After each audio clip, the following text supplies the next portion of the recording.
மீன் ஃபுல்லாக எல்லாத்தையும் வறுத்தாச்சு. இப்போ நம்ம சாப்பிட்டா எல்லாத்தையும் வறுத்து எடுத்தாச்சு. ஹாய் ஃப்ரெண்ட்ஸ், எல்லாருக்கும் வணக்கம். இன்றைக்கி எங்கள் வீட்டில் மொதக்கண்ட மீன் குழம்பு. அம்மா மொதக்கண்ட மீன் வாங்கிட்டு வந்து ஆஞ்சி வச்சுருக்காங்க. இதில் வந்து நடுமுள் எடுக்கணுமா. இப்போ நம்ம அதையும் எடுத்துருவோம். அந்த நடுவில் உள்ளதை கிழிச்சிட்டு, இது என்ன மீனுமா?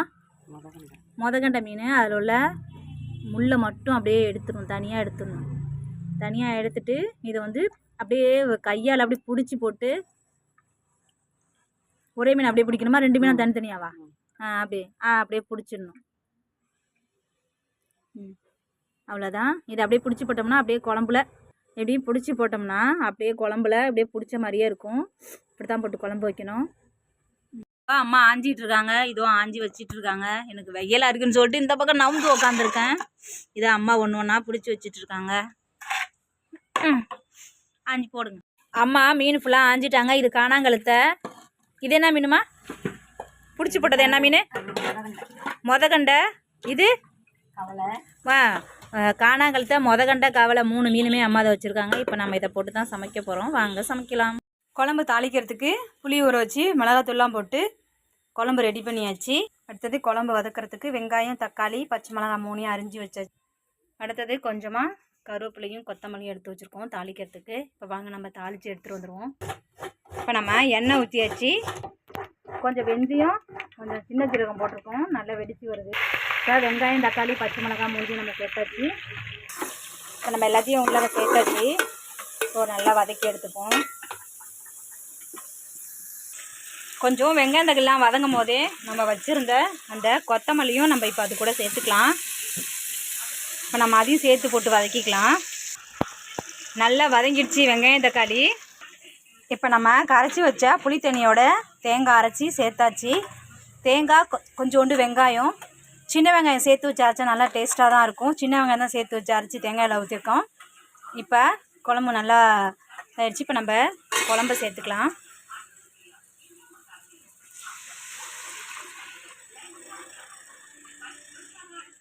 குழம்ப சேர்த்து இப்போ நம்ம ஊற்றியாச்சு. நம்ம அடுப்பை ஃபுல்லில் வச்சுக்கலாம். மூடி போட்டுருவோம், கொதிக்கட்டும். குழம்பு கொதிச்சிருச்சு. இப்போ நம்ம அது கூட மாங்காய் சேர்த்துக்கலாம். போடுங்கம்மா மாங்காவை.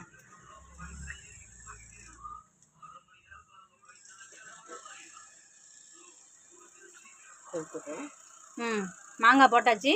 மாங்காய் ஒரு கொதிக்கிட்டோம். நம்ம அது கூட மீன் சேர்த்துக்கலாம். மாங்காய் போட்டு ஒரு கொதி வந்துருச்சு. இப்போ நம்ம இருக்கிற மீனை சேர்த்துக்கலாம். இப்போ நம்ம மீனையும் உள்ளார சேர்த்தாச்சு. இன்னும் மீன் நல்லா வேகணும். குழம்பு கொதிக்கிட்டோம். குழம்பு நல்லா கொதிச்சிருச்சு. இப்போ நம்ம குழம்பை இறக்கிடலாம். மாங்காய்லாம் புளிப்பு மாங்காய் குழம்புலே வச்சுருந்தா குழம்பு ஃபுல்லாக புளிப்பு இறங்கிடும்ன்றதுனால நான் மாங்காவை தனியாக எடுத்துட்டேன். இதோ குழம்பு இருக்குது. ஏன்னா புளிப்பு மாங்கான்றதுனால, வடுகுன்றதுனால இப்போது சீசனில் வந்துட்டு மாங்காய் முத்தின மாங்காய் கிடைக்கல. இப்போ வந்து சாதாரணமாக வடுகு தான் கிடைக்கிது. புளிப்பு அதிகமாக இருக்கும். அதனால் மாங்காய் தனியாக எடுத்துகிட்டு குழம்பு தனியாக வச்சாச்சு. அந்த மீனை வறுக்கிறதுக்கு மிளகாத்தூள்லாம் போட்டு ரெடி பண்ணி வச்சாச்சு. அரைச்சி போட்டிருக்கோம். இப்போ ரெடி பண்ணி வச்சாச்சு. அது கூட கொஞ்சம் காணாங்கழுத்த மீனையும் ரெடி பண்ணி வச்சுருக்கோம். அதையும் சேர்த்து இது பண்ண முடியாது. அது நம்ம வந்து முள்ளை எடுத்து வச்சுருக்கோம். அதனால் உடஞ்சி போயிடும். அதனால் தண்ணியாக ரெடி பண்ணி வச்சுருக்கோம். இது வந்து மொதக்கண்டையும், இது வந்து காணாங்கழுத்த மீனையும் கொஞ்சம் நேரம் ஊறட்டும். இப்போ நம்ம வறுத்து எடுத்துகிட்டு வந்துடுவோம். இப்போ நம்ம அடுத்தது காணாங்கழுத்த மீனை ஃபஸ்ட்டு வறுத்துப்போம். நம்ம அடுத்தது அதுக்கப்புறம் மொதக்கண்ட மீனை வறுத்துப்போம். இப்போ காணாங்கழுத்த மீனை எல்லாத்தையும் வச்சு எண்ணெய் ஊற்றி மீன் வறுத்துக்கிட்டு இருக்கேன். மீனெல்லாம் வெந்த மீனை திருப்பி போட்டு வெந்தயம் எல்லாத்தையும் வறுத்து எடுத்தாச்சு. காணாங்கழுத்த மீன் எல்லாத்தையும் ஃபுல்லாக வறுத்து எடுத்தாச்சு. இப்போ நம்ம மொதக்கண்ட மீன் வறுக்கிறதுக்காக ஃபுல்லாக சட்டியில் வச்சுட்டு மேலே மீந்த சாந்தெல்லாம் மேலே வச்சாச்சு. மொதக்கண்ட மீன் வச்சுருக்கோம்.